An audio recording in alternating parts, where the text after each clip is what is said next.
무지영무득 이무소득고 다시 공성으로 돌아감.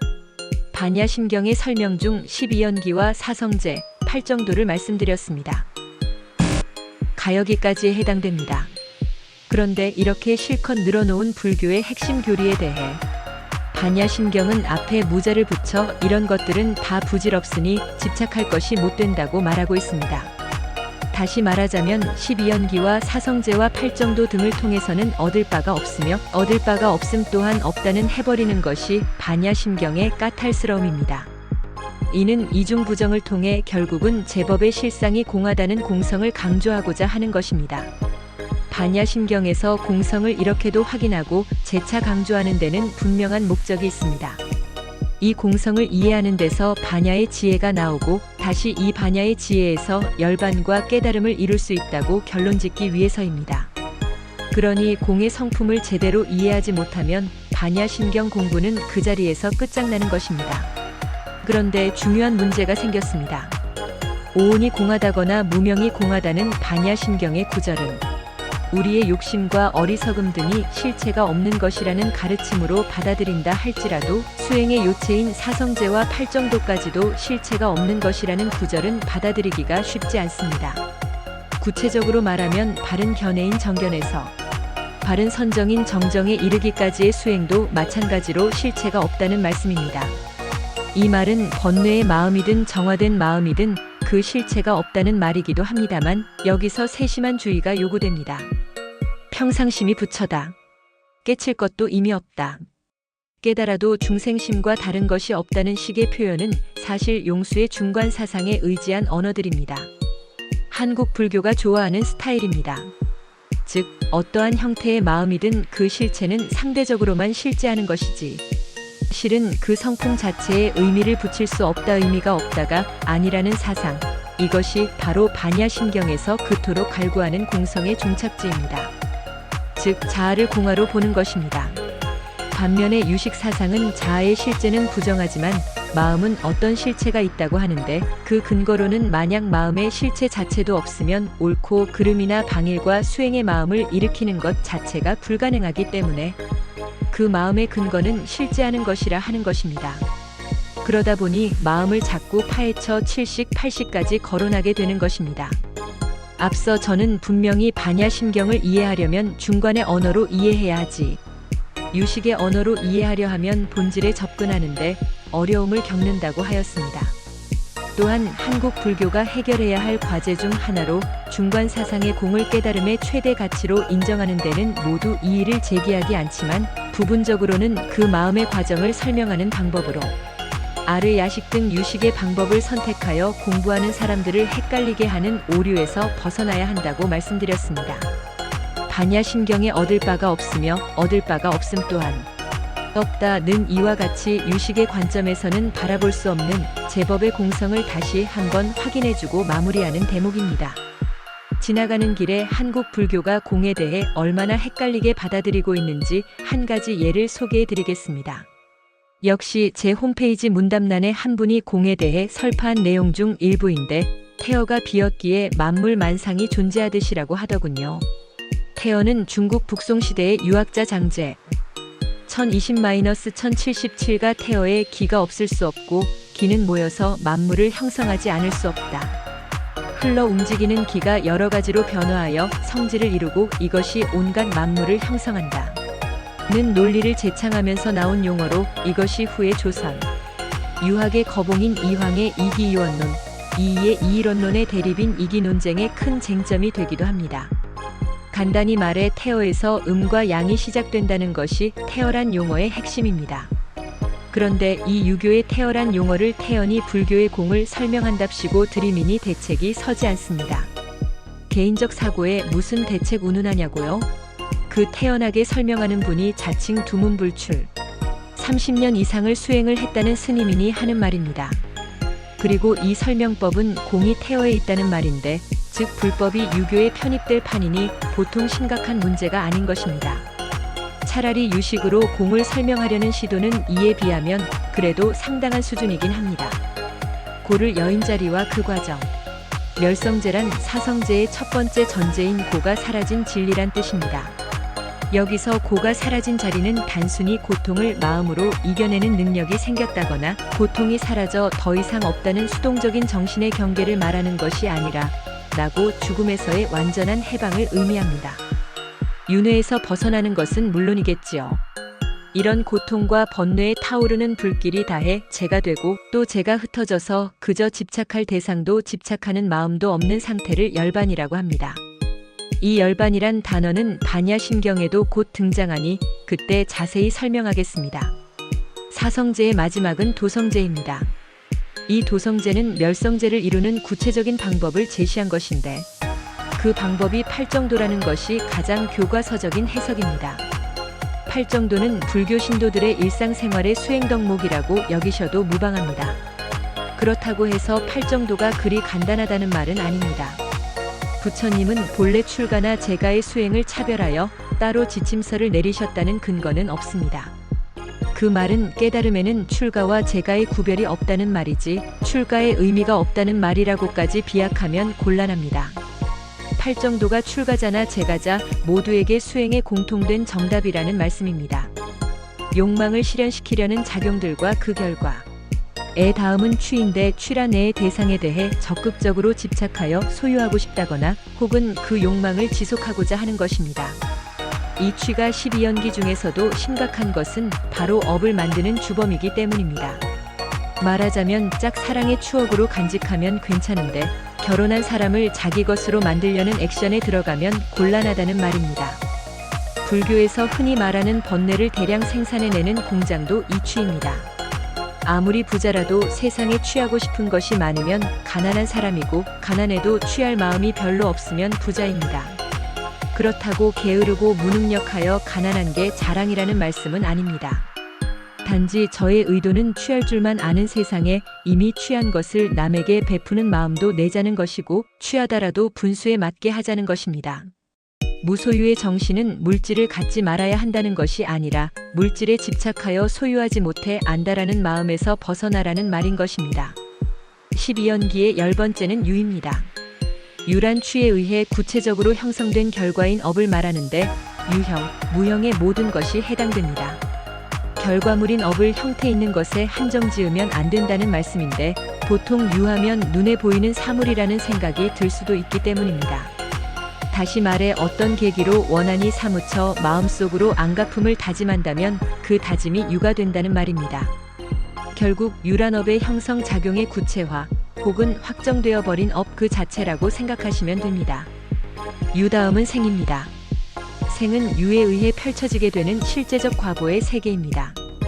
내가 태어나게 된 것도 유의 과보이고 원한에 사무치는 마음으로 밤잠을 못 자는 사태가 벌어지기 시작하는 것도 다 생의 작용이 일으키는 것으로 설명할 수 있습니다.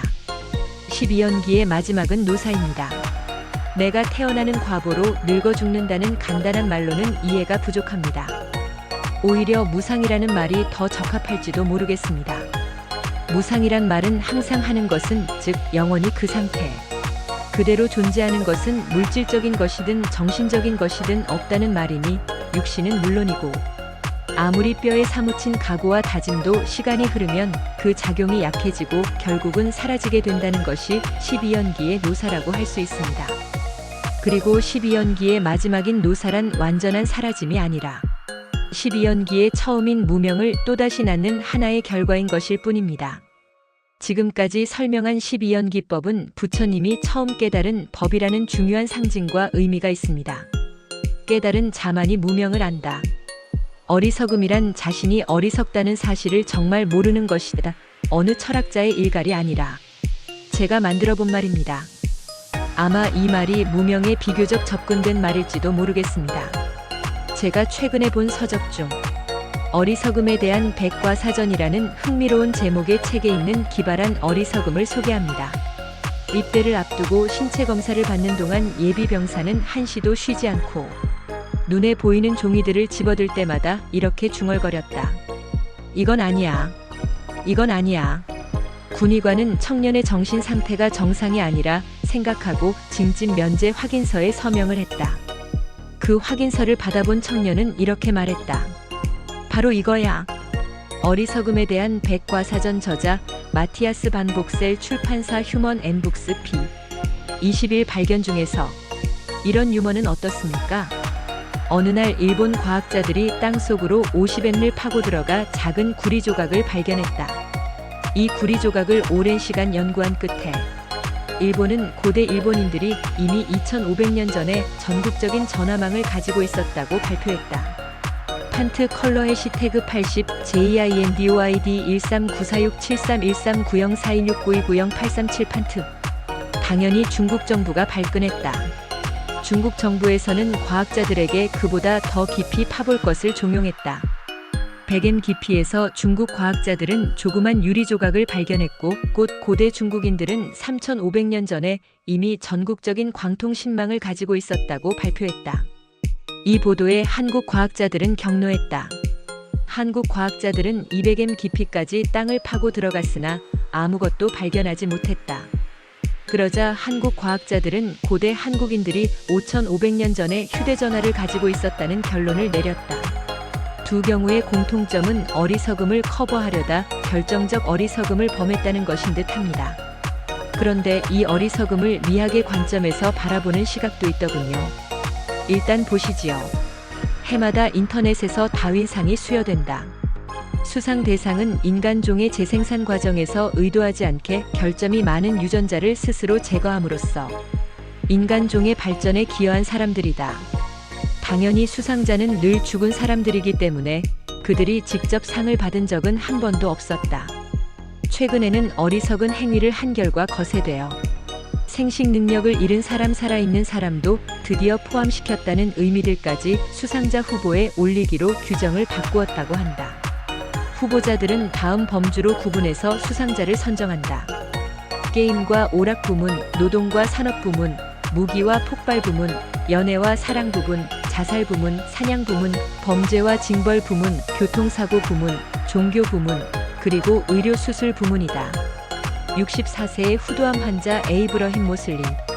플로리다 병원에 입원 중이던 그는 담뱃불을 붙이려다 목에 두른 붕대와 잠옷에 불이 붙고 말았다. 성대 제거 수술을 받았던 터라 살려달라고 고함을 지를 수가 없어서 결국 침대에서 불에 타 숨졌다. 번지 점프를 잘못한 사람. 번지 점프대에서 수면까지 높이를 정확히 계산하고 줄 길이를 여기에 맞추었지만 그 줄이 고무줄이었다. 2005년도 수상자들을 보면 최고상 수상자는 크로아티아인 마르코. 이 남자는 지상에서 굴뚝 청소를 하다 솔이 굴뚝 끝까지 닿지 않자 지붕에 올라가 굴뚝을 들여다보며 궁리한 끝에 마침내 기발한 생각이 떠올랐다. 굴뚝 솔을 땅 밑까지 확실히 끌고 내려갈 무거운 물체를 찾던 그는 우연히 눈에 띈 수류탄을 추로 선택했을 뿐 아니라 이 추를 굴뚝솔과 연결하기 위해 용접 기술까지 동원했다. 용접 과정에서 금속이 과열되자 수류탄이 폭발, 마르코는 산화했고 굴뚝은 더러운 채로 무사했다. 마르코와 함께 수상자로 선정된 21세의 응웬이란 베트남 청년은 친구들과 술을 마시며 방금 주운 녹슨 기폭장치를 자랑하다 친구들이 폭발할 것이라며 말리자 절대 폭발하지 않는다고 장담했다. 그는 기폭장치를 자신의 입에 넣고 여기에 달린 전선을 220V 전기 소켓에 연결했는데 자신의 잘못을 깨달을 틈도 없이 즉사했다. 짐바브웨의 크리스천이란 수상자는 자신의 옥수수밭을 코끼리들이 짓밟자 이들을 퇴치하기 위해 지뢰를 사용하기로 결심했다. 모잠비크와 접경지대에 살고 있던 그는 국경의 지뢰밭에서 폭우로 드러난 지뢰를 몇 개 훔치는 데까지는 성공했으나 들고 오는 동안 한 개를 떨어뜨려 불귀의 객이 되고 말았다. 영국 웨일스의 제프란 남자는 잉글랜드 마이너스 웨일스 럭비 경기에서 웨일스가 이기면 내 고환을 떼어버리겠다고 내기를 했는데 웨일스가 이기자 약속을 이행했다는 것. 중상을 입고 입원한 그는 약속을 지키는 사나이가 되긴 했지만 유전자를 후대에 물려줄 기회는 영영 잃고 말았다. 이 이야기는 물론 제가 만들어낸 것들이 아니라 진지하게 소개하고 있는 사실들입니다.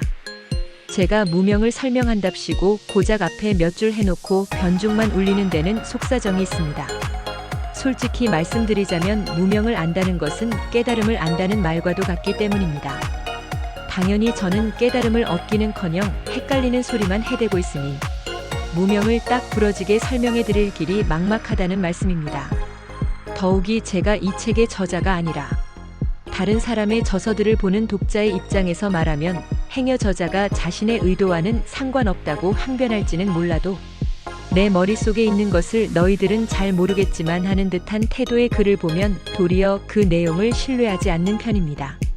내친 김에 한꺼풀 더 깊이 고백하자면 저는 3,000여 권의 책이 있는데 이 책을 지금까지 쓰기 위해 100여 권의 책을 검토해야 했고 완독한 책만도 30여 권에 이릅니다. 또한 앞으로 얼마나 더 많은 책을 읽어야 할지 저도 감이 잡히질 않습니다. 그러한 과정에서 제가 새삼 느끼는 것은 책은 읽혀지기 위해 만들어진다는 아주 평범한 사실입니다. 그 근저에는 내용이 도저히 이해가 안 가는 책이나 나의 생각과 너무 동떨어진 내용의 책은 적당히 보다 많은 것이 제 경험에서 우러나온 엄연한 현실이자 독자의 권리라는 생각이 있는 것입니다. 이렇듯 제 고민은 저자로서의 책임과 체면도 생각해야 하지만 읽어주는 분들의 형편도 충분히 고려해야 한다는 것입니다. 즉, 두 마리 토끼를 잡아야 한다는 것입니다. 그러니 가능하면 제 고충도 염두에 두면서 이제부터는 인내를 필요로 할지 모르는 설명에도 책을 놓치는 맛이라는 말씀입니다. 이 이야기는 단순한 제 변명만은 아닙니다. 세상사가 재미로만 해결되는 것이 아님도 분명하고 더욱이 생계를 위한 최소한의 돈벌이도 어려운데 하물며 마음의 안락과 깨달음을 논하는 경전과 그 해설이 쉬울 수는 없다는 이야기도 해두고 싶습니다.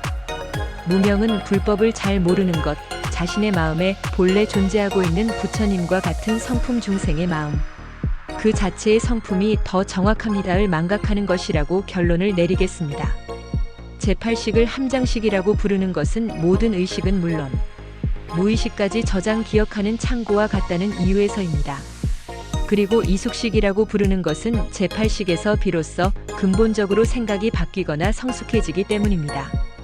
또한 앞에 제7식까지는 반연 생각을 일으키는데 유형, 무형의 대상이 있어 그것으로 자아를 인식하게 되는 마음. 선가에서 즐겼음이 있지만 제8식은 반연이 없이도 스스로 생성하고 생각의 시를 일으킨다는 의미로 종자식이라고도 합니다. 즉 유식학에서는 일체 마음의 종착지라는 개념으로 제8식을 설합니다. 가장 깊은 의식, 무의식이 잠재된 큰 바다와 같습니다. 선악과 시비도 끊어진 자리라고 합니다. 그리고 이 제8식이 윤회의 근본 마음이 된다는 주장이 아르야식 연기론입니다. 제8식은 너무나도 중요해 원효도 대승기실론에서 이 아르야식을 분석해 놓고 있습니다. 이제까지의 제6식, 제7식, 제8식의 유식론은 세친의 유식 3식론을 중심으로 설명해 드린 것입니다. 그런데 유식론은 이 제8식에서 그치지 않고 제9식까지 이어집니다. 왜냐하면 제8식을 미망에서 벗어나지 못한 마음이요 윤회의 주체가 되는 마음이라고 보는 탓에 그야말로 오염되지 않은 더 깊은 내면의 순수한 마음을 찾아야만 하기 때문입니다. 이것이 무척 중요한 이유는 깨달음을 이룬 마음은 말 그대로 인연과 업을 곧 윤회도 만들어내지 못하는 무명에서 완전히 이탈된 마음이어야 하기 때문입니다. 그래서 이 무명에서 해탈된 마음을 제구식이라 하게 됩니다. 제구식은 아마라식, 진식, 무구식 등으로 불리는데 결국 청정무구의 마음을 의미합니다. 이 제구식을 진제가 주장했다고 하여 아예 세친의 유식이 아니라 진제유식이라고 하는 경우도 있습니다. 해신밀경 같은 유식계통의 경전에서는 제구식을 사실상 반야로 인정하고 있습니다. 이쯤 되면 참 어려우실 겁니다. 그래서 유식사상의 견지에서 보는 마음에 대한 설명은 여기서 그치겠습니다. 마음을 좀 더 깊이 있게 설명드리기 위해 유식사상을 말씀드렸는데 저는 개인적으로 이 유식사상보다 중관사상을 지지합니다. 반야심경의 정신도 유식사상이 아니라 중관사상에 있습니다. 깨달음을 얻었다고 착각하지 말라. 개송에서 말하는 정각은 분명 바른 깨달음을 지칭하는데 금강경, 반야심경 등 반야부의 경전에서는 안욕따라 삼막삼볼이라고 합니다. 한글로는 깨달음이라는 단어밖에 적절한 번역이 없어 보이는데 제가 좋아하는 박성배 교수의 분은 현재 뉴욕 주립대 교수로 계신데 성철 스님을 뵙고는 그만 출가를 하여 문화에서 정진하다. 환속하여 학자로 후에 성철 스님과의 돈점 논쟁의 핵심이 되었던 분입니다는 깨달음과 깨침을 구별해 쓰자는 견해를 제시하기도 합니다. 저는 개인적으로 상당히 일리 있는 말씀이라 생각합니다. 어쨌거나 정각, 즉 깨달음을 표현하고자 하는 말들을 나열해보면 구경각, 해탈, 도노, 견성, 열반의 오도, 해오, 정멸, 수행불행에 이르기까지 아주 다양합니다. 이 말들이 다 개송에서 말하는 정각을 의미하는지는 모르겠습니다. 더욱 정각이란 단어에 이르면 그 경지가 어떻다고 단정지어 말씀드릴 수는 더욱 없습니다. 왜냐하면 저는 정각에 이르지 못했기 때문입니다. 설령 제가 조사나 선사의 언행을 흉내내거나 발췌하여 그 뜻을 전하려 든다면 저는 정각에 대한 사기꾼이 될 것입니다. 하지만 제 티끌만도 못한 소견으로 마치 온천의 뜨거운 물에 조심스럽게 발끝부터 디밀듯이 어떠어떠한 것은 정각, 즉 깨달음의 경지가 아니다라는 소박한 견해를 낼 수는 있습니다. 깨달음에는 분명한 선례가 있기 때문입니다.